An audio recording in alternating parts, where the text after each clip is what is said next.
Bienvenidos a un episodio más del podcast Libres para elegir elecciones 2026. Si no se ha suscrito todavía al canal de YouTube, le invito a hacerlo ya para que así le lleguen las notificaciones de todos los episodios que estamos subiendo todas las semanas de aquí hasta el 1 de febrero. Si el 1 de febrero no hay ganador en primera ronda de estas siguientes elecciones, seguiremos hasta el primer domingo de abril del año entrante. Así que si no quiere perderse ninguno de los episodios y la notificación que le llega informándole del episodio que estamos subiendo, suscríbase ya al canal de YouTube. Bueno, como les decía, en estos podcasts he estado entrevistando a candidatos presidenciales, a miembros del Comité Ejecutivo Superior de partidos políticos participando en el proceso electoral, funcionarios del Tribunal Supremo de Elecciones, personas vinculadas a empresas que realizan encuestas. También hemos estado entrevistando a analistas políticos, a ministros de Estado para hablar de políticas públicas que deben trascender de una administración a la siguiente administración, independientemente de quién gane las elecciones y quién esté al frente de una cartera ministerial. Bueno, hoy tenemos a un candidato presidencial, un buen amigo, don Boris Molina, que hoy se postula como candidato presidencial del partido, nuevamente es el Unión Costarricense Democrática, UCD, Unión Costarricense Democrática. Es un partido, es un partido que participa por segunda vez en las elecciones, pero Boris Molina es la primera vez que participa en una contienda electoral. Bienvenido, Boris. Bueno, Beto, aquí muy contento de poder estar con vos, haciendo exactamente lo que te dije que no había que hacer. Sí, es que a Boris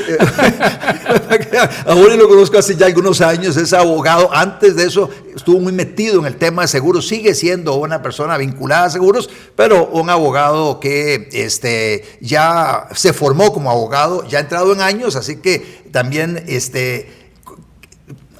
con cuando uno estudia Derecho, cuando ya tiene más camino vivido, aprovecha más el paso por la Facultad de Derecho y de alguna forma abraza mejor todos los conceptos que le enseñan a uno en la Facultad de Derecho. Y ese sos vos, y sos un abogado que se ha ganado un gran prestigio en diferentes litigios muy sonados. Así que, primero, Boris, ¿por dónde te picó? ¿Por qué me dijiste anteriormente, Otto, bendito, saliste de la política, me decías, y ahora terminás vos metido en la política? Sí, claro, Otto, eso es algo muy curioso porque fíjate que yo he venido analizando sobre todo lo que ha pasado en este gobierno y de todo.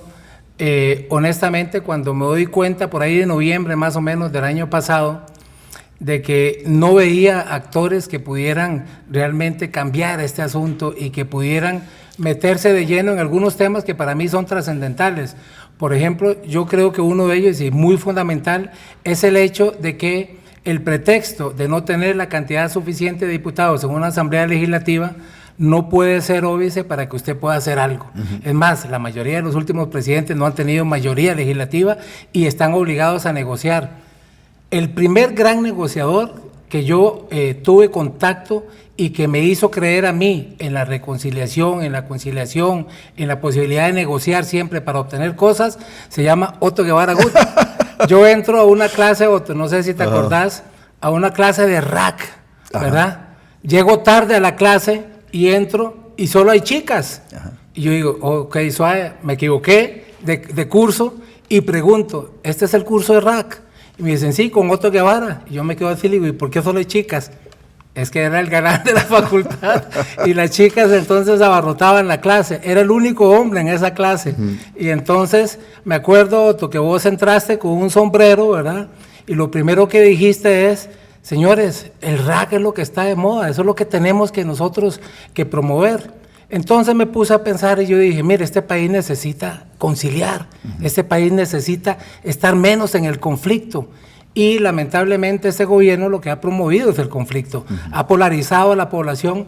Y entonces yo dije, bueno, ¿cómo vamos a hacer para conciliar si no estamos desde adentro? Estando afuera va a ser muy difícil que nos digan que sí. Entonces ya no me daba tiempo en noviembre de hacer un partido nuevo, empecé a buscar opciones, conocí a doña Marisela Morales Mora, que había sido la candidata de este partido Unión Costarricense Democrática, hablé con ella, ella me abrió las puertas del partido y me dijo, vamos para adelante, pero hay que hacer la reestructuración del partido, 84 cantonales, 7 provinciales y la nacional, y yo le dije, bueno, hagamos un una línea de ruta para ver cómo nos va. Y yo dije, mire, esto va a ser duro, pero ya lo pudimos sacar por dicha. Bueno, sé lo difícil que es porque yo he estado ahí algún tiempo. Claro. Ya dichosamente estoy fuera de la política electoral, pero ahora estoy conduciendo este podcast con el propósito de generar un voto informado. Es de presentarle a los seguidores del podcast y a través de los seguidores que estos compartan también con otras personas el pensamiento de cada uno de los candidatos presidenciales. Y tal vez podemos entrar, Boris, en cuáles son, abuelo pájaro, en estos momentos así, en grandes rasgos, los principales ejes. Mencionaste uno que tiene que ver con estilo, con formas, que es la parte de conciliar, negociar, tender puentes entre los diferentes actores sociales, en este caso actores políticos, Asamblea Legislativa, Poder Ejecutivo. Pero a nivel ya de propuestas programáticas, ¿cuáles son tal vez los principales ejes de la campaña de Boris Molina? Están fundamentados en una visión país de 3 cosas que para mí son, digamos, el modo de vida que yo he tenido siempre. Una, las oportunidades. Este país es un país de grandes oportunidades. Tenemos una posibilidad de movilidad social increíble, ¿verdad? Entonces, es aprovechar las oportunidades para poder generar cosas. La segunda, convertir a este país nuevamente en un país seguro, ¿verdad? En todas las áreas, no solo la seguridad física como tal. Y luego, algo que para mí se ha perdido, pero por completo, que es la solidaridad. Nos convertimos en un país egoísta, en un país individualista, y tenemos que rescatar esa solidaridad que fue la que nos hizo grande durante mucho tiempo. De los años 40 para acá, yo creo que aprendimos muchísimo sobre lo que era la solidaridad. Hicimos un Estado protector y un Estado solidario durante más o menos hasta la década de los 90, y a partir de ahí yo creo que nos convertimos en un Estado muy individualista, en un Estado que no refleja, digamos, esa solidaridad del costarricense. A partir de ahí, entonces, vos vas a poder controlar los grandes temas. Vas a poder hablar de economía, de educación, de seguridad, de todo lo que tenga que ver con los diferentes tópicos que los políticos normalmente tocan, pero siempre desde esta visión de oportunidades, de seguridad y sobre todo de solidaridad. Hay temas muy puntuales que están en estos momentos en la corriente legislativa. Uno de ellos es el de la apertura del mercado eléctrico, por ejemplo, el proyecto de armonización del sistema eléctrico nacional, que permite una modificación de todo el sistema eléctrico nacional, permitiendo mayor participación del sector privado. Si Boris Molina estuviera hoy de presidente, ¿impulsaría ese proyecto? No, yo creo que ese proyecto para mí no representa el reflejo de lo que tenemos que hacer los costarricenses. Lejos de abrir o de aperturar más el tema del espectro eléctrico para que entre el sector privado, creo que debemos fortalecer a la empresa más importante que tiene Centroamérica, no solo en materia de electricidad, sino incluso en construcción. O sea, el ICE es una gran empresa que nosotros la hemos menospreciado y la hemos subutilizado, y creo que lejos de abrir ese mercado para que vengan otros actores, creo que hay que fortalecerla. En muchísimas discusiones, no solo en el sector seguro, sino en otros, nosotros hemos diferido precisamente en esa visión de país. Yo creo en el fortalecimiento de las instituciones públicas que hicieron grande a este país, y creo que cuando se empezaron a debilitar fue cuando empezó a debilitarse el país. Entonces, el ICE es para mí uno de esos baluartes que debemos de fortalecer. Discutimos muchísimo, por ejemplo, el tema con el INSS. Yo creo que hoy en día la apertura de mercado en seguros tampoco nos trajo los beneficios que se decían que se tenían que traer. Entonces, la apertura por apertura no creo. No quiere decir, perdón, porque ya sé por dónde estamos siempre en nuestras discusiones, no quiere decir que yo esté en contra del libre comercio, ni que esté en contra de esas participaciones o esas alianzas público-privadas que sí son fundamentales en algunos aspectos que debemos fomentar en el Estado, pero no tiene que ser la tendencia, no tiene que ser la regla, tienen que ser excepciones. Mencionas que consideras que hay que fortalecer al ICE, y hablas también del ICE con la posibilidad también del ICE constructor, que el ICE construya. ¿Visualizás que el ICE intervenga en la construcción, como en algún momento se planteó, de centros educativos, carreteras, etcétera? Mire, yo le hice una pregunta a una persona que está muy versada en este tipo de cosas, y yo le dije, mira, yo recuerdo que cuando yo estaba en el Liceo de Costa Rica, veía un rótulo que decía el MOP construye, porque el MOP hacía todo eso, ¿verdad? Entonces yo le dije, ¿por qué eso no volvió a pasar? O sea, ¿qué deberíamos hacer nosotros para que el Estado vuelva a ser un participante, pero de categoría, en la construcción de obra pública? Porque me parece que la obra pública es lo que permite el desarrollo de un país. Y entonces me dice, mira, lo que tenemos que hacer es poner a Lice a hacer lo que sabe hacer. Y entonces yo le pregunté, ¿cómo, Lice? Y entonces me dice, Lice es el mejor constructor que tenemos en el país. Tiene toda la maquinaria, tiene todo el expertise, tiene toda la calidad para poder hacerlo. Y sin embargo, seguimos tercerizando estas cosas cuando deberíamos involucrarlo y ponerlo justamente a hacer carreteras, a hacer escuelas, a hacer obra pública, Otto. Es que yo creo que desde los 80... termina el gobierno de Luis Alberto Monge y la obra pública empieza a decaer. Y antes nosotros recordá que lo que veíamos era, bueno, ¿cómo decías vos si una administración era buena o mala? Bueno, dependiendo de las plaquitas que vieras en la obra pública. Perdimos obra pública, empezamos a perder infraestructura necesaria para el desarrollo del país y yo creo que ahí es donde empezamos a decaer. Mencionaste el Instituto Nacional de Seguros, mencionaste que la apertura al mercado de seguros, según tu visión, no ha sido lo que tal vez se dijo. Boris Molina, al frente del Poder Ejecutivo, impulsaría una reforma para volver a consolidar el monopolio en favor del Instituto Nacional de Seguros. No, yo creo que ya no estamos para un monopolio. Yo creo que estamos para tener una apertura y ya competitiva. Lo que sí haría Otto es, por ejemplo, quitarle esas amarras al INSS que, por ejemplo, no le permiten salir a vender en el extranjero. O sea, ¿cómo es posible que el INSS sea la aseguradora más grande de Centroamérica sin que pueda vender fuera de Costa Rica? ¿Cómo es posible que no le demos la forma agresiva de poder competir en un mercado de seguros que lo permite, que lo pueda hacer? Podemos hacer fronting con muchas aseguradoras internacionales y ni siquiera eso se puede hacer. Entonces a mí me parece que ya no estamos para el monopolio, eso sí lo tengo absolutamente claro, pero sí procuraría que el INSS se convirtiera en algo mejor de lo que es. O sea, imagínate, Otto, que por ejemplo ahora en esa materia vemos que una aseguradora privada ya está vendiendo más seguros de automóviles que el INSS. Y entonces usted dice, o sea, ¿cómo puede pasar eso? Por Dios santo, cuando el monopolio había garantizado que tuviéramos un mercado cautivo. ¿Por qué se va perdiendo? Porque el servicio va decayendo. Y entonces ahí sí me gustaría convertirlo en una empresa más eficiente. Hay otro tema que se está discutiendo mucho hoy en la política y que los diferentes candidatos presidenciales deben asumir una posición sobre estos, y es si se continúa lo que esta administración ha estado haciendo en relación con la inserción de Costa Rica en los mercados globales y a través de dos herramientas o tres herramientas. Uno es la Alianza del Pacífico, la otra es el acuerdo transpacífico y seguir la política de buscar acuerdos de libre comercio como el que se acaba de suscribir con Emiratos Árabes, el que está pronto a suscribirse con Israel. ¿Cuál sería la posición de Boris Molina al frente del Ejecutivo sobre este tema de el comercio exterior nuestro? Sí, yo creo que cada caso tiene que verse por aparte y ver si hay una conveniencia real para nuestro comercio internacional. No podemos quedarnos rezagados de una figura comercial que hoy lo que mantiene, digamos, es una globalización.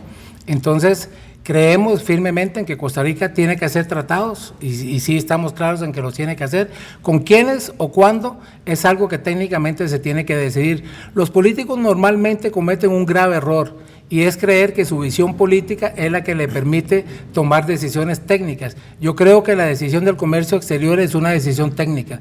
Me parece que hemos desaprovechado la expertise de organizaciones como Procomer, que son las que realmente tienen el día a día con el comercio internacional.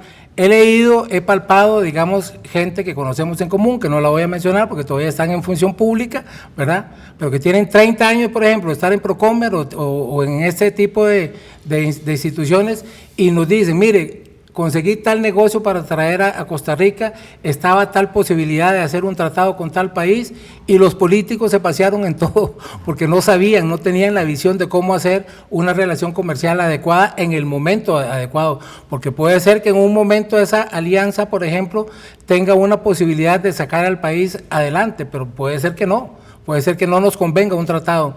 Yo le hago caso mucho al técnico, o sea, sí, yo estoy claro en que no puedo tomar decisiones políticas a partir de una simple conjetura, no, tengo que oír qué es lo que el técnico me dice para poder tomar la mejor decisión. Sí, te menciono esto porque hace poco varios candidatos presidenciales, colegas tuyos, firmaron una especie de manifiesto, compromiso con la Cámara Nacional de Agricultura y Agroindustria y otras organizaciones relacionadas con el agro, diciendo que se oponen, colegas tuyos, a que Costa Rica siga adelante con Alianza del Pacífico y con el acuerdo Transpacífico. Por eso quería saber si muy puntualmente sobre Sí. esos dos instrumentos de comercio exterior vos estarías de acuerdo o no, siguiendo la posición de algunos de tus colegas candidatos presidenciales. Sí, no, en el caso de la Alianza del Pacífico, que es, digamos, la que he tenido mayor contacto, creo que tenemos una posición, digamos, un poco más reacia, pero debo ser sincero, creo que no podemos cerrarnos completamente hasta no estudiarlo en profundidad. Por ejemplo, ese pacto que se firma y que me parece que Natalia no quiso firmarlo y todo, si no se tiene conocimiento otro, o sea, vos no puedes llegar a una actividad en la que te dicen vamos a firmar cierto pacto y si no me lo pasaron por adelantado y yo no lo sé, posiblemente yo hubiera tomado la misma decisión de Natalia. O sea, yo no me aventuro a firmar cosas. Cuando firmo algo es porque estoy convencido. Entonces yo creo que en este caso particular debería ser así también. Okay. Hay otras las áreas en las que los candidatos presidenciales están haciendo propuestas específicas, tiene que ver con el tema de salud y la Caja Costarricense del Seguro Social. Hoy tenemos más o menos unos 1000 EVAIS, de los cuales 138 están o han sido a lo largo del tiempo tercerizados. La posición de Boris Molina en relación con el modelo de la tercerización de los EVAIS, mantendría esos 138 tercerizados, ampliaría la cantidad de EVAIS, inclusive hasta clínicas tercerizadas, o reduciría la cantidad de estos, o básicamente reinstitucionalizaría la prestación de los servicios médicos que hoy se brindan en forma tercerizada a través de estos 138 EVAIS. Yo creo que el Estado tiene que ser el precursor de las cosas para que funcionen y tiene que ser un fiscalizador también, pero creo que hay modelos que han resultado ser muy exitosos. Me parece que ese es uno. Yo he sido usuario de los servicios de la Caja, soy diabético, entonces tengo un conocimiento pleno de qué es lo que funciona y qué es lo que no funciona, por lo menos para mi enfermedad particular, ¿verdad? He visto hierros, por ejemplo, en la Caja gigantescos, como el tema de la compra de los medicamentos para estas enfermedades en particular. Lideré una organización, no sé si lo recordás, que se llamaba la ESPA, que conjuntaba 35 organizaciones de defensa de los derechos de los pacientes. Sé las dificultades que pasan, entonces me parece que una reestructuración simplemente en el tema de la tercerización de la atención primaria no es la solución para el servicio de la Caja, porque hay muchos problemas que están, por ejemplo, en la compra de medicamentos, en cómo se aborda la especialidad de las distintas enfermedades, y no hay que oponerse por oponerse simplemente. Me parece que ha sido efectivo. Recuerdo una muy primera exitosa de estas tercerizaciones que se hicieron allá, que se hicieron en Pavas, que me parece que lo tenía una cooperativa. Sí. Se eficientó completamente la atención de la gente, se pudo hacer mucho mejor abordaje de las enfermedades que tenían que pasar con los especialistas y ir a los hospitales. Entonces creo que la idea de tener más y mejores EVAIS no es mala, y me parece que no debemos cerrarnos a la posibilidad de que se pueda tercerizar siempre y cuando se muestre una eficiencia en el servicio y que podamos disminuir esa cantidad de gente que va a la atención primaria, porque yo creo que ahí es donde está la esencia, Otto. Hemos convertido a los hospitales muchas veces en una forma de mantener una posibilidad de tener contacto con un médico aunque no lo necesitemos. Entonces hay que acostumbrar que la gente sepa que la atención primaria es para eso, para que se pueda resolver si es necesario ir a un especialista o a un hospital, porque también tenemos saturada la consulta externa de los hospitales justamente porque va más gente de la que se necesita. Hay que educar, yo creo que en materia de salud, mucho a nuestra población también. Hablando de educar, pasemos al tema de educación. Ese modelo de la tercerización de la gestión de los servicios, por ejemplo, del primer nivel en salud o un segundo nivel en algunas clínicas que estás mencionando, que ha funcionado muy bien en la Caja Costarricense del Seguro Social para mejorar los servicios médicos a los asegurados, ¿podríamos pensar en un modelo parecido para empezar a ensayar en educación, tercerizando la gestión de servicios educativos de tal manera que una cooperativa, por ejemplo, de docentes y administrativos brinde en forma tercerizada los servicios educativos en un centro educativo? Pues puña, qué peligroso, Otto. Y te digo que soy reacio a eso por una razón muy sencilla. Yo soy producto de la educación pública. Y entonces, cuando me pongo a analizar el fenómeno de la educación, lo primero que pienso es en mí. Ve que el estado de la educación refleja algo muy significativo, y que es que los jóvenes llegan a los 15 años y ni siquiera saben leer y escribir. Yo me pongo a pensar en mi propio caso, Otto, o en nuestra generación. Mi hermana me enseñó a mí a escribir antes de los 5 años. Entonces, cuando yo entro al sistema, entro con 5 años a primer grado de escuela, ya sabía leer, ya sabía escribir, ya me había leído como 3 libros, y entonces seguimos creciendo en ese sistema educativo público, y yo recuerdo que había una estimulación total para los concursos de oratoria, los concursos de cuento, los concursos de canto, etcétera, etcétera. Estábamos los jóvenes permanentemente motivados para estudiar y para prepararnos.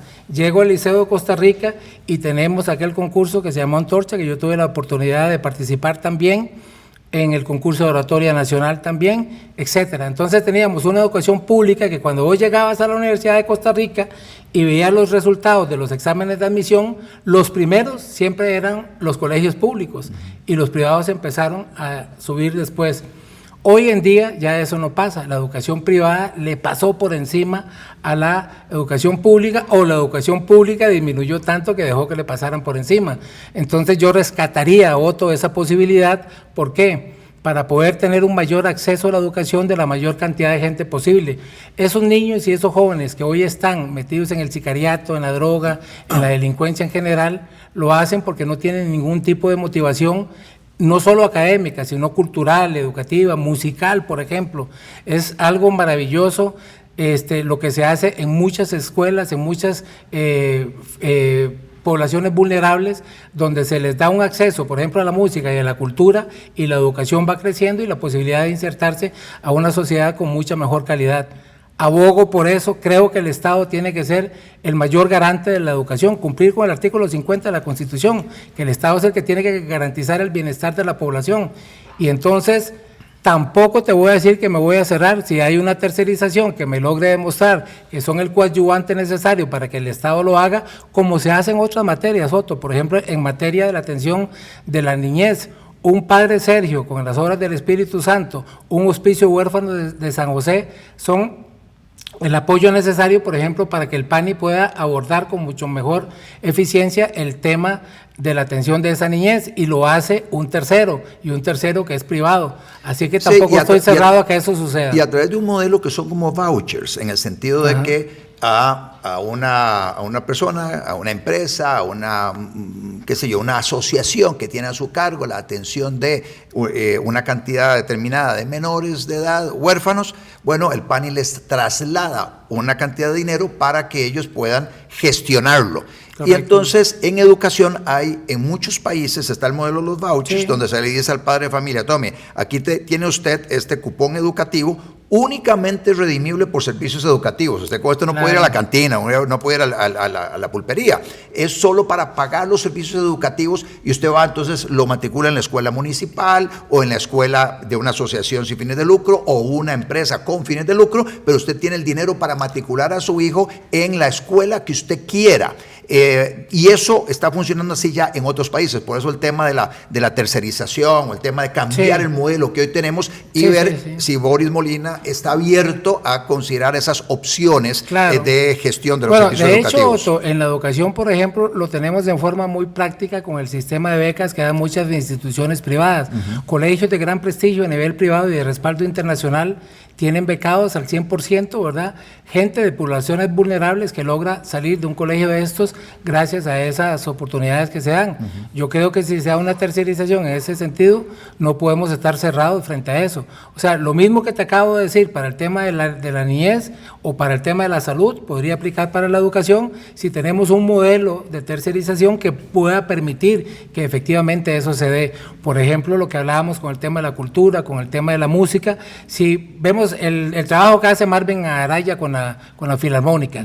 O sea, imagínate lo que es un Marvin privado trasladando todo eso a poblaciones vulnerables, y que nos pueda hacer entonces una orquesta o una filarmónica en la Carpio, en Los Guidos y en tantas otras poblaciones que se dan, ¿verdad? Que vemos muchos ejemplos de eso. El hermano de nuestro querido amigo Arnoldo Herrera, Sergio, tiene un programa muy lindo en ese sentido, ¿verdad? Donde hace orquestas en escuelas y en poblaciones vulnerables que son muy exitosas y que se puede hacer. Entonces, No soy cerrado tampoco, pero sí soy muy sigiloso de que el asunto tenga que ser bien fiscalizado. Seguridad, Boris, ese es tal vez el tema número uno en esta campaña, es el tema del cual todo el mundo está hablando, y los candidatos obviamente van todos a decir, bueno, en materia de seguridad, esto es lo que yo haría diferente a lo que está haciendo esta administración. ¿Qué harías diferente? Yo no inventaría el agua tibia, Otto. Yo soy un jurista y me rijo precisamente por el conocimiento que he adquirido en ese campo. Yo creo que en materia de seguridad, eso es lo que tiene que privar. Roxin inventó hace 50 años que era lo que había que hacer en una política criminal adecuada para un Estado. Y lo primero que dice es, mire, el delincuente tiene que darse cuenta que el delito realmente se cumple cuando él transgrede la ley. Entonces, si él no va a tener temor de cometer un delito, posiblemente no le va a importar cómo le llamen o cómo lo hagan. ¿Por qué? Porque va a estar tranquilo. Tiene que saber que efectivamente cuando la hace, la paga. Hay un ejemplo claro, por ejemplo, en el caso de Celso Gamboa, que dicen que cuando lo atrapan a él ahora para el tema de la extradición, él pensó que era un asunto nacional, entonces estaba tranquilo, sí, me agarran, posiblemente voy a estar suelto dentro de unos días, pero cuando le dicen que es de la DEA, entonces él se pone muy nervioso y dicen que hasta llora y toda la cosa. ¿Por qué sucede eso? Y no pongo el ejemplo de Celso porque tenga nada específicamente contra él, yo no soy quien para juzgar lo que haya hecho o no, pero lo pongo como un ejemplo de cuándo una persona puede sentir temor o no temor por los delitos. Y entonces, si ese ejemplo es real y las noticias que han trascendido son ciertas, eso lo que te dice es que un delincuente, cuando sabe que hay un órgano, que hay un Estado que sí va a reprimir con severidad el delito, entonces sí tiene temor y eso puede hacer que no lo haga más. Pasa entonces en este caso particular cuando se da cuenta que es en Estados Unidos y no en Costa Rica. Lo segundo es qué tan efectivo puede hacer que esa cuestión del delito se convierta en una pena, porque el asunto es que la pena sí o solo sí va a servir cuando el delincuente sabe que la va a cumplir. Entonces, nada ganamos los costarricenses con decir que tenemos una pena hasta los 50 años, si para los delincuentes es un chiste, sabe que no van a ir, sabe que no va a pasar, o sabe que eventualmente esos 50 se van a convertir en 25 años. Entonces, el tema es, ¿qué tan severa es la pena? Es o va de la mano de cuánto se pueda cumplir.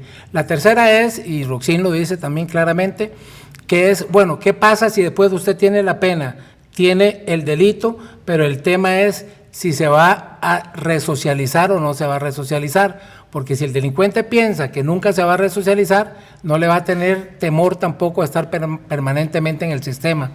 ¿Cómo hacemos para resocializar? Bueno, una de las formas más claras es no pensar entonces en una megacárcel, porque en este caso ya lo hemos dicho y me adelanto tal vez a una pregunta que puedas hacer en ese sentido. Creo que los costarricenses ya estamos en una megacárcel, 5 millones de costarricenses encerrados en sus casas, llenos de verjas, sin poder salir, mientras los maleantes andan en la calle haciendo lo que les da la gana.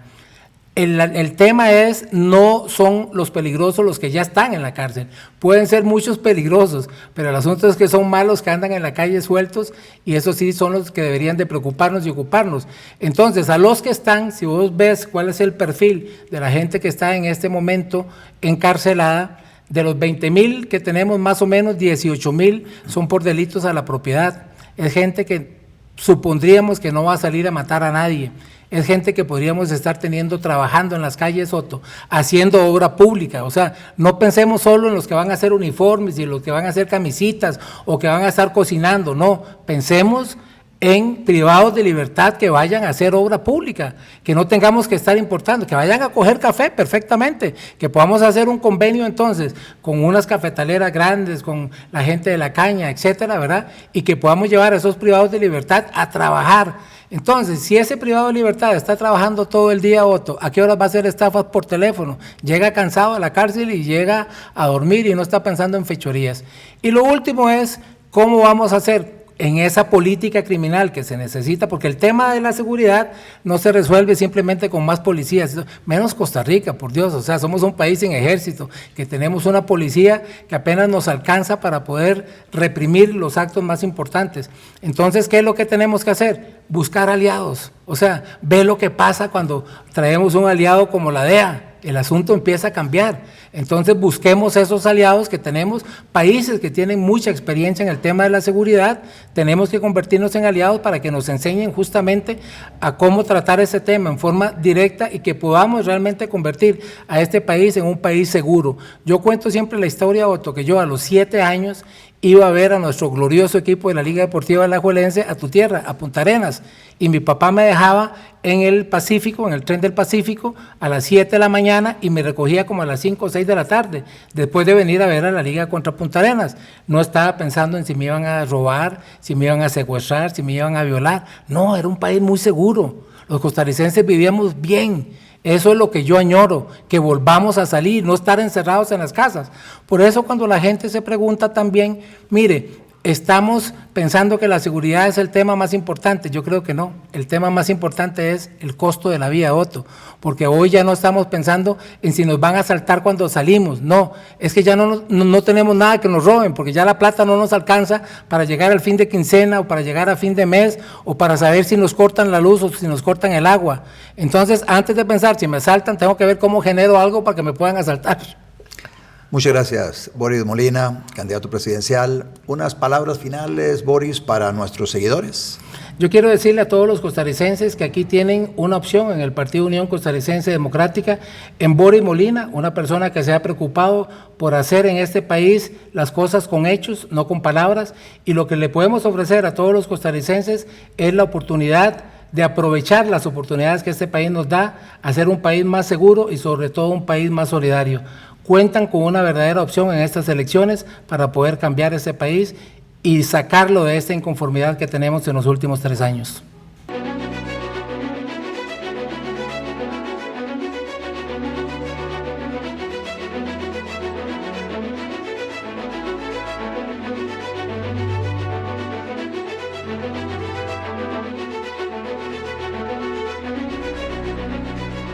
Podcast con Otto Guevara.